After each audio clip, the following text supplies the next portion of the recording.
जय श्री राधे कृष्ण।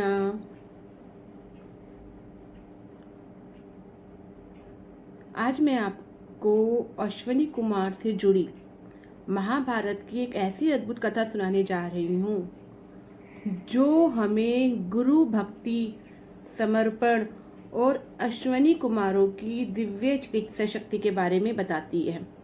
अब तक हमने अश्वनी कुमार की 2 स्टोरियाँ देखी कि किस प्रकार से अश्वनी कुमार जो हैं शल्य चिकित्सक हैं, किस प्रकार से उनका पहली स्टोरी में जाना कि किस प्रकार से उनका जन्म हुआ।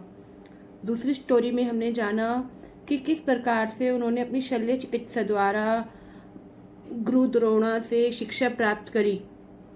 आज हम जानेंगे कि अश्वनी कुमार और गुरु भक्ति का प्रसंग।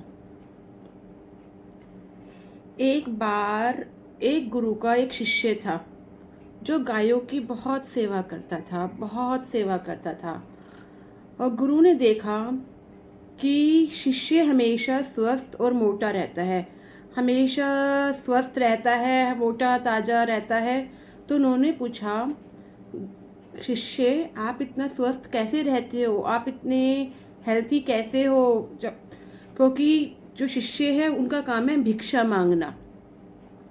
तो शिष्य ने बताया कि वह भिक्षा मांगकर खाता है। गुरु ने कहा, भिक्षा पहले गुरु की होती है। भिक्षा मतलब कि आप जो भी कुछ ले रहे हो समाज से या किसी से भी, तो उसमें से सबसे पहला जो अर्पण होता है वो आपके गुरु को जाता है। तो शिष्य ने गुरु की आज्ञा मान ली। अब जो भी वो भिक्षा मांग कर लाता, सभी भिक्षा वो गुरु जी को अर्पण कर देता। और फिर उसने क्या करा कि जब उसके लिए कुछ न बचा तो उसने अपने लिए अलग से भिक्षा मांगनी स्टार्ट करी और उस भिक्षा से वो अपना पालन पोषण करना लगा। तो गुरु ने वो भी मना कर दिया और उसे रोक दिया। तो फिर वह शिष्य गायों का दूध पीना शुरू किया। तो गुरु जी ने वो भी रोक दिया और बाद में वो क्या करने लगा, क्योंकि वो गुरु की आज्ञा का पालन करता था तो कोई ना कोई रास्ता ढूंढ लेता था। तो गुरुजी ने फिर उसे कहा कि आप गायों का दूध नहीं पियोगे, बछड़े भूखे रह जाते हैं।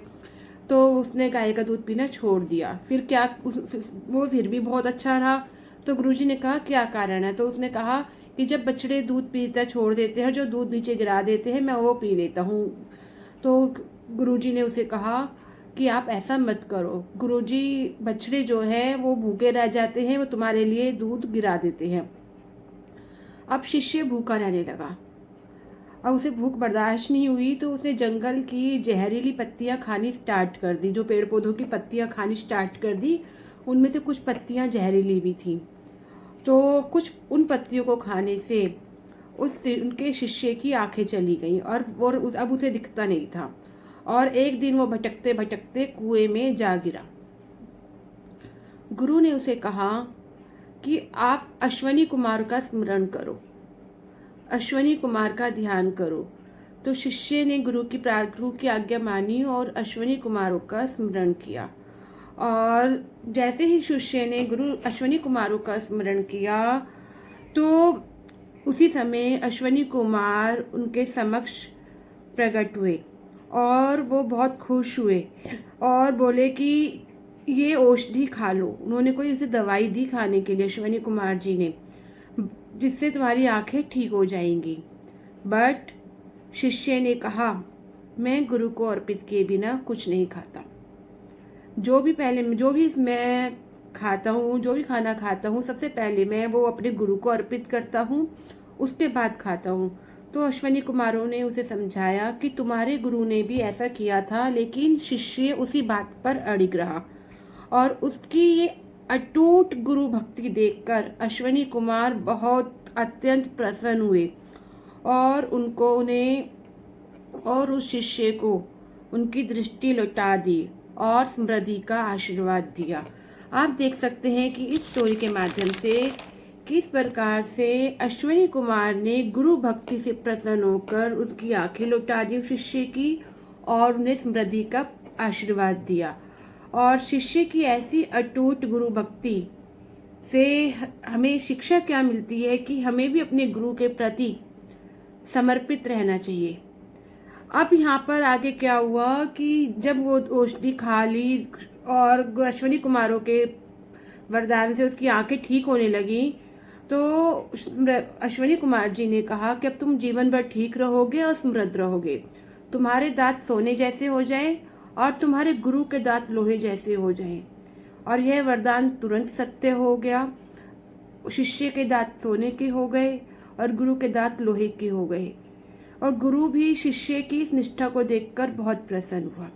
आप लोग जान को थोड़ा सा यहाँ मैं मोटिव बताना चाहती हूँ कि गुरु के दांत सोने के हो गए क्योंकि वो गुरु के प्रति अर्पित था। शिष्य के दांत सोने के हो गए क्योंकि वह गुरु के प्रति समर्पित था, और जो गुरु के दांत थे वो लोहे के हो गए।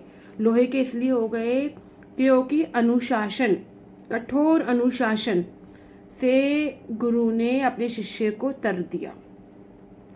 तो ये स्टोरी हमें समझाती है, ये स्टोरी ऑफ द मॉरल है कि हमें अपने गुरु के प्रति हमेशा समर्पित रहना चाहिए। अगर आपको आपके बड़े, आपके गुरु आपको कोई शिक्षा दे रहे हैं, कुछ समझा रहे हैं, तो ज़रूर उससे आपके जीवन के अंदर बहुत बड़ी भलाई छुपी है।